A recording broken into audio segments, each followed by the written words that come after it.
Hello everyone, you have come to Tata Comic Preview channel. Let read together. Have fun. This is an art collage novel video. I made this series so you guys can experience the story faster. The video will focus on the character's psychology, the images are for illustration purposes only. Yu Shangrong stepped into the air. A gust of wind stirred up in front of him. Bazir's eyes reddened.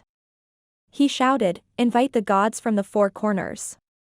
The remaining witchcraft cultivators tossed out 4 radiant circles. "Oh, great shaman god, listen to my plea. Lend me your strength, and let the souls return. Do not linger at the four corners, for men 1,000 foot tall wait to recover your soul. Come back." The 4 radiant rings were so huge that they blotted out the sky. They swiftly flew toward Bazir. Yu Shangrong moved swiftly, still as calm as ever. When he saw this, he knew Bazir was much more powerful than he had imagined. Among the witchcraft cultivators, low-rank shamans could only cast basic spells to heal or chase someone away. They were equivalent to Brahmin Sea Realm cultivators. Mid-rank cultivators could master low-rank and mid-rank witchcraft formations, witchcraft traps, curses, and control the will of others. High-rank witchcraft cultivators could lay grand formations and hold back an entire army. Apart from these powers, grand shamans could also control the dead and invite deities into their bodies. Bazir was clearly in the final category. Yu Shangrong split into 3. Left, center, and right. His figures moved in a flurry. Then, he shot past the remaining witchcraft cultivators. At the same time, the cold glints of swords glinted as the shamans slashed their necks. One by one, they plummeted from the sky into the 100,000-foot deep abyss to their deaths. They sacrificed themselves, hoping to stop Yu Shangrong with their lives. The remaining witchcraft cultivators rushed toward Yu Shangrong with their witchcraft radiant circles. Yu Shangrong swung his sword forcefully. Return, enter 3 souls. 100 witchcraft cultivators fell. At this very moment, a purple cloud appeared in the skies before purple rain began to fall. Obviously, this was no ordinary rain. Every drop could cut through flesh, erode the soul, and crush the will. Yu Shangrong was calm. He turned around to face young Zhenghai before he launched a palm seal over. The palm seal resembled a dragon's claw as it reached for young Zhenghai. It grabbed him and pushed him away. Bam! Young Zhenghai was now out of range of the purple rain as he was thrown toward heaven's moat. "Senior brother!" Young Zhenghai cried out hoarsely. In the next second, the purple rain fell on Yu Shangrong like a waterfall. From the outside, Yu Shangrong could no longer be seen. One could not be certain if he was dead or alive. Young Zhenghai sensed the energy under his feet was swiftly weakening. This meant the user's primal chi was also weakening. He grew nervous. His view was obscured by the heavy downpour of purple rain. On the other hand, Bazir and the surviving witchcraft cultivators seemed confident that the 8-leaf Yu Shangrong would be heavily wounded from the power of their predecessors even if he did not die. Having sacrificed these many people and paid such a high price, it was worth it. The lump in Bazir's chest gradually disappeared. As long as he could kill Yu Shangrong, everything was worth it. The purple rain fell for 15 minutes. At this moment, young Zhenghai felt the energy under his feet disappear, and he began to fall. At seemingly the same time, countless energy swords shot out from the curtain of purple rain. The energy swords formed an umbrella that spun up, blocking the purple rain. Yu Shangrong stood in the air, his hands free. His gaze was cold. All of a sudden, he split into 3 figures and charged forward. When Bazir saw this, chills ran up his spine. When he saw this, "You're alive."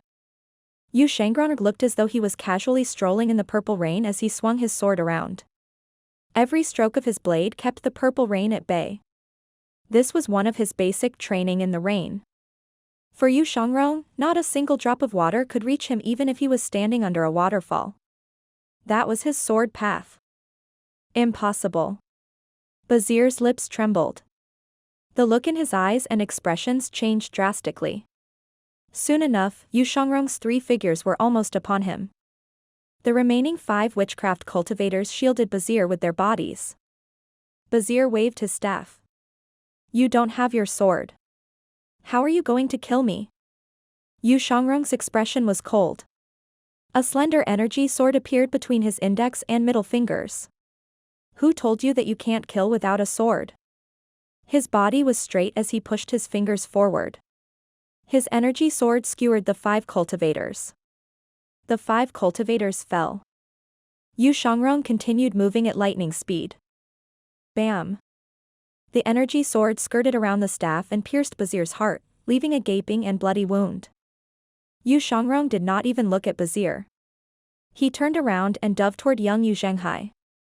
Bazir looked at Yu Shangrong in disbelief as blood gushed out of his chest. The purple rain quickly subsided. The purple radiant circles were quickly fading away as well. The area above the 100,000-foot deep abyss fell silent again. In an instant, Bazir was the only one left in the air. He struggled to maintain his altitude. His plan was perfect. It encompassed everything from Lulan to Roly, to trap designs, and the ambush above the 100,000-foot deep abyss. The only thing he miscalculated was Yu Shangrong's strength. Bazir looked down. He saw Yu Shangrong diving down, trying to save the falling young man. Realization seemed to dawn on him as he released his power. He could hear the wind roaring by his ears as he plummeted down. He glared at Yu Shangrong as he shouted, "Even if I die, I'll see to it that you're trapped in the abyss." Yu Shangrong launched a palm seal down. Yet, he was falling more and more quickly. This 100,000-foot deep abyss seemed bottomless. There had been cultivators who went on journeys to discover the secrets of the abyss. After generations of hard work and countless deaths, they arrived at a conclusion. Anyone who fell into the abyss would most likely die. The only ones who could survive were the ones who gave up halfway and returned to the surface. They fell for what seemed like hours. The light from the sky above was dimming. The deathly stillness of their surroundings resembled a dark and quiet night. Yu Shangrong launched another palm seal. The dragon-claw-like palm seal reached out for the plummeting young Yu Zhenghai. When he saw this, Bazir shouted, "Give it up."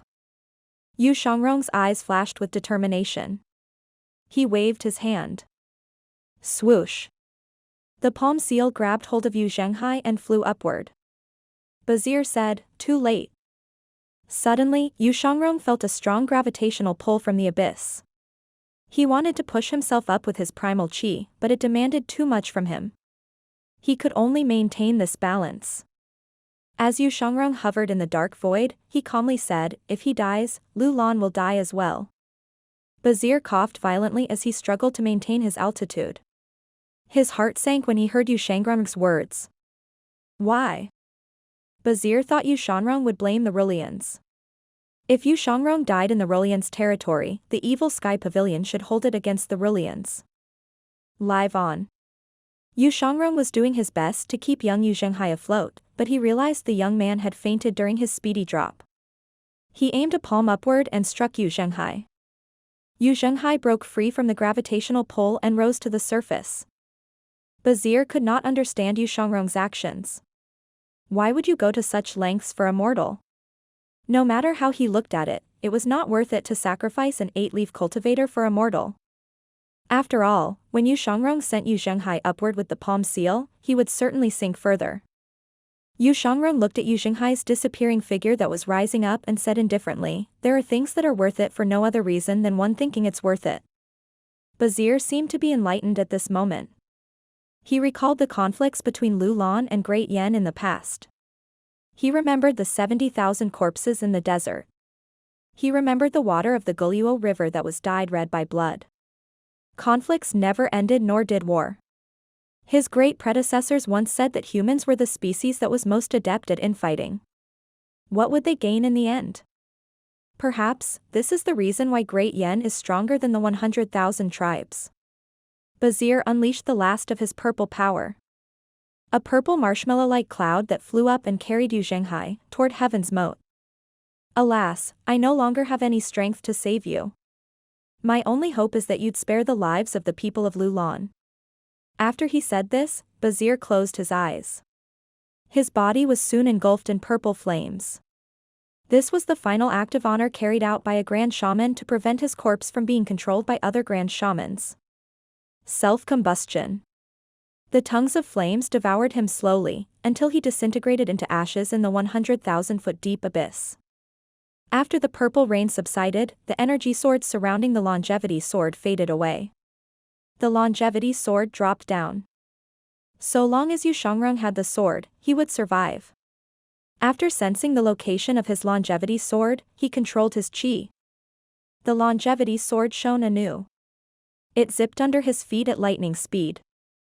For this reason, Yuan'er fell several hundred meters down. As he hovered there in the darkness, he felt as though he was in a dry and bottomless well. When he looked up, he could only see a patch of oval gray sky. The setting sun gradually brought all light away from his surroundings. The light faded from the east of the towering heaven's moat. The entire mountain range was soon plunged into darkness. The heavens closed its eyes. In the darkness. On one side of heaven's moat, on an ice-cold surface near the top of the 100,000-foot deep abyss, young Zhenghai was sprawled on the ground, deathly still. His hands were still tightly wound around the scabbard, and his body was stiff. Snow fell, and the night wind blew. Zhenghai suddenly shuddered. He opened his eyes and turned over. He looked around his surroundings, clearly disoriented. He did not feel cold in the snow. Instead, he was sweating. He could not see anything at all. The only thing he remembered was losing control and falling into the abyss after the energy seal under his feet vanished. He could not even remember when he lost consciousness. Is this hell? Nobody knew what hell looks like. The darkness should be one of the most basic characteristics of hell. Young Zhenghai thought that he had died and gone to hell. The deathly stillness of his surroundings was almost unbearable. He could hear his heartbeats. He tightened his hold on the scabbard and called out softly, "Senior brother?" His lonesome voice rang and echoed in the darkness, unanswered. He had too many experiences with darkness. His will and courage far surpassed that of his peers. With his tenacity, he suppressed his surging emotions. He felt about in the darkness. He felt the cold surface of the ground and shuffled forward. After a few meters. Swoosh. A cliff. He quickly retreated. The ruble dropped into the abyss soundlessly. His heart shuddered. He dared not take another step forward. He looked up at the sky. He could not see anything. Aside from the biting night wind, his surroundings were terrifyingly still. He did not move any further. There was only one thing he could do, and that was to wait. It was a sleepless night. Young Zhenghai did not close his eyes to rest. However, he did take short naps when he could not keep his eyes open. When dawn was breaking, he finally had a glimpse of his surroundings. The 100,000-foot D0 abyss was 1 foot in front of him. He took a deep breath, and got up with difficulty. He looked down into the abyss. He could not see anything aside from darkness. Where is he? Where are you? He shouted into the abyss. His question remained unanswered. He walked around and looked at his surroundings. Aside from the towering heaven's moat and the bottomless abyss, he was alone. The sun rose. He remembered Yuan'er said Great Yen lay on the other side of heaven's moat. He turned around and looked at heaven's moat. He stepped forward, still holding on to the scabbard. Young Zhenghai had been walking for what seemed like hours. He would sit down when he felt tired and drank from the pool when he was thirsty. When the sun was high up in the sky, he was still not at heaven's moat yet. It seemed so close, but it was so far away. Just when he felt helpless, he saw clouds of smoke rising in the air. He saw a village, and he could smell the aroma of food. He ran ahead excitedly. At the entrance of the village, young Zhenghai saw several villagers coming out. He staggered forward. Rulians? A person from Lulan? Two stocky and young villagers saw the young man at the entrance. Although Zhenghai's robes had been sliced short, what remained of it and his own aura gave away his identity soon after. A great Yan citizen? Having spent his days at the bottom of society and endured many hardships, Zhenghai could sense that something was amiss. He turned around and ran. Catch him. Don't let him get away. Swoosh. Two wolf dogs larger than Zhenghai sprinted out of the village after him. Although Zhenghai ran as though his life depended on it, without his cultivation base, he could hardly outrun the beasts. Even though Zhenghai ran as though his life depended on it, without his cultivation base, he could hardly outrun the beasts. The wolf dogs, under the orders of the villagers, barred Zhenghai's way. Looks like we have another slave for our Guluo village. 2 days later. There was a discussion in Dajing Palace. Zhou paced about with his hands on his back. Hua Chongyang stood in the palace and said, after 2 months of work, the 9 provinces are now basically stabilized. The court officials are cooperating well. The divine capital is basically free of spies. We've only found 1 spy throughout the past month. The 4 city gates are guarded by the brethren from the Nether Sect's 4 halls. Nothing can go wrong. However, I'm not the best person for governance. Miss Fifth is doing most of the work. We couldn't have achieved this without Miss Fifth's help. Zhou, you did not have any experience of governing as well. The only person who had such skills was the Empress Dowager. Since she was Princess Yunzhao's orphan and the Empress Dowager's granddaughter, it was reasonable for the Empress Dowager to advise her. However, in the eyes of the others, Zhao Yu was being advised by Zhou. Pan Litian offered his praise. Pavilion Master, I didn't know you're skilled in both literature and martial skills. Your martial skills are enough to usher in peace in the 9 provinces, and your literary skills can pacify the world. You're truly the greatest person in history. Zhou Yushu rolled her eyes at him and said, we don't need you to tell us that brother has both integrity and talent.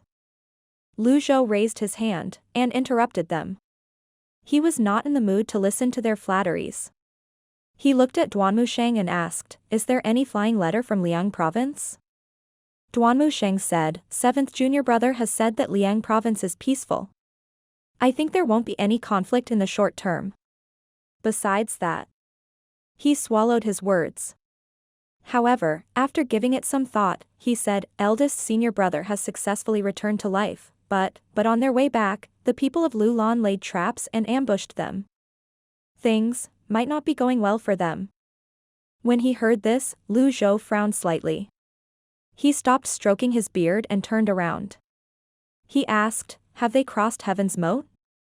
I don't think so. Actually, the question was pointless. If they crossed Heaven's Moat, they would have been safe. With Si Wuya's abilities, it was impossible for them to not be brought back by now. However, things might be bad for them, contain too many possibilities. It could mean death or injuries. In any case, none of the possibilities were good. Zhou had not received any notifications of any of his disciples' deaths. He could not allow his disciples to die without a clear reason. Hua Chongyang. Your orders, Patriarch? Can I leave the divine capital to you? Hua Chongyang was taken aback. He was only a 7-leaf cultivator. How was he supposed to look after the divine capital? In the past, the divine capital was protected by the 8 great generals. It would be too difficult for him, a single 7-leaf cultivator, to take care of. The sect master was not here. Even if the 3 great protectors were healed, they would still need time to recover their cultivation base. A 9-leaf cultivator was like 10 8-leaf cultivators. The Patriarch seemed intent on leaving the divine capital. Without a 9-leaf cultivator looking after things here, it was only natural that Hua Chongyang did not feel confident. Zhao Yu bowed and said, Master, I'll stay in the divine capital. Zhou nodded. Zhao Yu had royal blood in her, after all. It was beneficial for her to remain here. At this moment, Yi Tianqin bowed and said, Master, I'll stay here and guard the divine capital. Zhou swept his gaze across the people present in the palace before he said, Zhou Yushu, you're a Confucian elite, and you're skilled in formations. You'll stay here. As you command, brother. Hua Wudao, you're skilled in defense. You'll stay. Hua Yueshing, you're a skilled archer, you'll be a great asset to defend the city. You'll stay. Yes, Pavilion Master. Lu Zhou shifted his gaze away from Lang Luo and Pan Litian. He studied his other disciples. When Zhu Honggong saw his master's eyes on him, he bowed and said, Master, I'll always be at your beck and call. Zhu Tianyuan, who was standing next to Zhu Honggong, pulled his son aside and said, In that case, I'll go as well. Zhu Tianyuan had lost face throughout these few days. He no longer cared about what the others thought. All he wanted to do was to follow his son around. Lu Zhou said, Zhu Honggong, you'll stay here and look after the divine capital. Huh? You're not willing? No. Of course, I am. Zhu Honggong kowtowed loudly. The 4 evil Sky Pavilion elders were giving him a thumbs up in their minds. The Pavilion Master's move is brilliant. With Zhu Honggong here, Zhu Tianyuan would also be restricted to this place. Zhu Tianyuan and the ancient saint cult were equivalent to an 8-leaf cultivator. They would be able to hold the fort in case of an attack. After assigning the different tasks to the different people, Lu Zhou said, Send word to see Wuya. Tell him to send the cloud-splitting chariot over. Understood. Lu Zhou would bring the others with him. The 9 provinces were already settled. It was time for him to search for the crystal. Pan Litian and Lang Luo had experience in the lands of the other tribes. They would be beneficial to him if he brought them along. His other disciples seemed to have grown much stronger as well. They could help him deal with some minor problems. He had a feeling that some other secrets were contained within the memory crystal. In the afternoon of the next day, the cloud-splitting chariot departed for the evil Sky Pavilion from the palace. At night, the flying chariot landed at the evil Sky Pavilion and they rested for a day. The next morning, the flying chariot departed again for Liang province.